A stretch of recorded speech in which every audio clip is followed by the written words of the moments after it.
दो नंबर कामों के बारे में चर्चा करेंगे।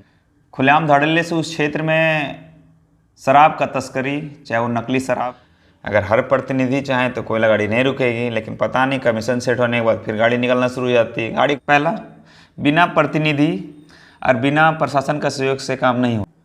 मेन मार आम जनता के पैकेट से हो रहा है। नमस्कार, जोहार। फिर एक बार मैं अपने चैनल गाँव तक में आप सभी तमाम व्यूवर्स को मैं स्वागत करता हूं। आज का वीडियो बनाने का मुख्य उद्देश्य कुछ अलग है। आज मैं बात करूंगा हमारे सरिया पूर्वी क्षेत्र जोन में इन दिनों हो रहे दो नंबर कामों के बारे में चर्चा करेंगे। दो नंबर काम में क्या क्या है, पहले हमारे सरिया पूर्वी जोन से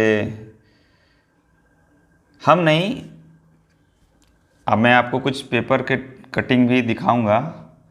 खुलेआम धड़ल्ले से उस क्षेत्र में शराब का तस्करी, चाहे वो नकली शराब का बात हो चाहे देसी शराब की बात हो।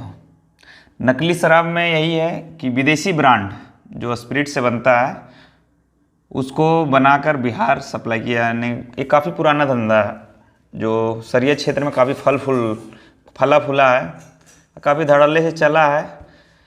ये हम नहीं, यहाँ जब प्रशासन कुछ छापेमारी करने के बाद ये चीज़ पकड़ में आया है और जिस अंदाज से क्षेत्र में बिक रहे हैं दारू, उस पर हम चर्चा करेंगे। और दूसरी बात, अब हम दूसरे जो गलत धंधे हैं, एक दूसरा हम बात करेंगे। कोई आजकल बड़ा तेज़ी से फल फूल रहा है, कोयला के धंधे की बात करेंगे। कोयला आखिर आता कहाँ है, अब मैं आपको एक पेपर कटिंग में दिखाता हूँ। उसमें डीएसपी साहब छापा मारे हैं। सरिया बगोदर डीएसपी गिरिडीह होते हुए बोकारो से कोयला जा रहा है बिहार।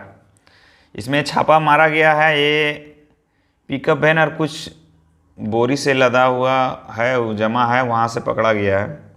ये बोरियाँ आती है बोकारो से चलकर, बाइक से लेकर आते हैं और कहीं एक ख़ास जगह पर डिपो बनाकर इसके बाद जब अधिक मात्रा में कोयला जमा हो जाती है, एकत्र हो जाती है, उसी कोयले को पिकअप वैन या 10 चक्का 12 चक्का ट्रकों के माध्यम से इसे बाहर पार्सल करा जाता है। और समझ सकते हैं कि इस पहलू में कितने लोगों का जुड़ा हो सकता है कि पहला चलिए बाइक वाला लाता है कोयला, वो आके डिपो में यहाँ देता है। चलिए बाइक वाला रोजी रोटी कर रहा है, वो 2 पैसा कमा रहा है, लेकिन वैसे लोगों को बताना जो बड़े स्तर से कर रहे हैं, वो महंगे दाम में खरीद ले रहे हैं कोयले को। जो आम इंसान जो जलावन में यूज़ करते हैं, उस कोयले को काफ़ी आम जनता के बीच में महंगा होते जा रहा है हमारे सरिया पूर्वी क्षेत्र में। चाहे होटल से व्यवसायियों से पूछिए, उन लोग को जो होटल में जलाने काम में यूज़ करते हैं, उन लोग हमेशा बोले कि रेट हमेशा बढ़ते चला गया, अभी रेट आसमान छू गया कोयला का।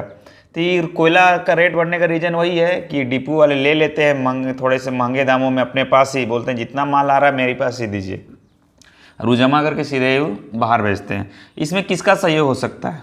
पहला, बिना प्रतिनिधि और बिना प्रशासन का सहयोग से काम नहीं हो सकता है, क्योंकि ये काफ़ी लंबा प्रोसेस है।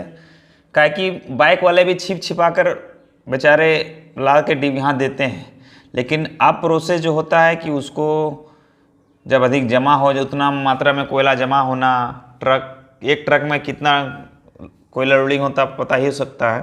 और सरिया क्षेत्र में एक नहीं, 2 नहीं, हमको लग रहा है आजकल धड़ल्ले से 4-4, 5-5 डिपो खुलेआम चल रहा है, जिसका कोई पता नहीं इस पर क्या निगरानी रखा जा रहा है। हम बार बार प्रशासन से अनुरोध करें कि ऐसे ऐसे जो कोयला डिपो चला रहे हैं उस पर कार्रवाई किया जाए। और मैं तीसरे धंधे की बात कर रहा हूँ कि अभी खास कर बालू उठाव का है, अभी झारखंड में बंद है। और बालू के बात करने का उद्देश्य मेरा इसमें भी यही है कि आम जनता के पैकेट से मार किया जा रहा है। कोई बालू ढुलाई निर्धड़ल्ले से चल रही है, सरकार ने बंद किया लेकिन धड़ल्ले से चल रहा है, लेकिन इसका मार कौन झेल रहा है? आम जनता। क्या कि जो बालू 1000-1200 में मिलती थी, वो बालू आज 1800, 1900, 2-2 हज़ार में जनता खरीद रही है। क्यों? बालू उठाओ बंद है। अब ट्रैक्टर वाले जाते हैं उनको भी कहीं न कहीं पूरी तरह से कमीशन सेट रहता है। आप हमारे सरिया क्षेत्र में, सरिया पूर्वी क्षेत्र में मैं अभी कुछ वीडियो भी दिखाऊंगा, सरिया क्षेत्र है या बगोदर क्षेत्र, सारे ट्रैक्टरों में बिना नंबर का, अब सुबह सुबह का टाइम 5 से 7 के बीच में सैकड़ों हजारों की संख्या में ट्रैक्टर निधड़ल्ले से पास होते हैं। वो गाड़ी एक जगह एकजुट होते हैं, इसके बाद प्रशासन का पेट्रोलिंग गाड़ी नहीं देख के साथ मौका देख के पास होते हैं। लेकिन बस एक छोटा सा पहलू वो दिखावटी है, लेकिन हमें तो लग रहा है कि बिना मिली भगत से इतने बड़े पैमाने में ये काम नहीं हो सकता है। चलिए हम तो कहेंगे यहाँ के प्रतिनिधियों से भी, अगर बालू उठाओ यूज़ तो आम जनता ही करती है, लेकिन अगर पूरी तरह से बैन है तो पूरी तरह से बैन होना चाहिए, अगर छूट है तो पूरी तरह से छूट होना चाहिए, ताकि इसमें ना कि ट्रैक्टर वाले को परेशान होना ना पड़े और आम जनता को परेशान होना ना पड़े। बीच में यहाँ मलाई खाने वाले 2 ही लोग बच जाते हैं, एक प्रशासन के पास ही जाता होगा कुछ, नहीं तो फिर प्रतिनिधि के, 2 ही के बीच के बाद ये रेट बढ़ता चला जाता है। क्या कि इसको रोकने वाला और तीसरा आवाज़ नहीं उठा रहे हैं, शायद इस पर अगर ध्यान दिया जाए तो ज़रूर बंद कराया जा सकता है, नहीं तो पूरी तरह छूट करवाया जा सकता है। अब मैं विश्लेषण पे आता हूँ कि कोयला बालू अगर आदमी कर रहे हैं अपने रोजी रोटी के लिए कर रहे हैं तो ठीक है। आदमी बोलते नहीं ट्रैक्टर वाले को परेशानी हो जाता है, भैया आप ट्रैक्टर वाले को क्या परेशानी है इसमें? अगर प्रशासन अगर मिलजुल के अगर किसी तरह का, अगर अभी तो भी निधड़ल्ले से चल रहा है काम। आज फिर एक पोस्ट देखें, एक प्रतिनिधि हैं उप प्रमुख, वो शायद अपने क्षेत्र में एक ट्रक को पकड़े हैं, कोयला गाड़ी को। अगर हर प्रतिनिधि चाहे तो कोयला गाड़ी नहीं रुकेगी, लेकिन पता नहीं कमीशन सेट होने के बाद फिर गाड़ी निकलना शुरू हो जाती है, गाड़ी घुसेगा ही नहीं। आखिर इस क्षेत्र में कोयला आता कहाँ से? बिना प्रतिनिधि प्रशासन का सहयोग नहीं रहे तो ये कोयला का जो लगातार आ रहा है क्षेत्र में और बड़े पैमाने में डिपो बना के बाहर कोयला भेजा जा रहा है, इसका जिम्मेवारी कौन है? इस पे हम निष्कर्ष आम जनता से पूछेंगे कि आम जनता अपना कमेंट के माध्यम से ज़रूर बताएं कि इतने बड़े पैमाने में जो धंधा हो रही है, आम जनता को परेशानी झेलना हो रहा है, जो जलाने के लिए उसको महंगे दामों में कोयला खरीदना पड़ रहा है, वैसे जनताओं को क्या राय है? और वैसे जनता जो महंगे दाम पे बालू खरीद रहे हैं उसका क्या राय है?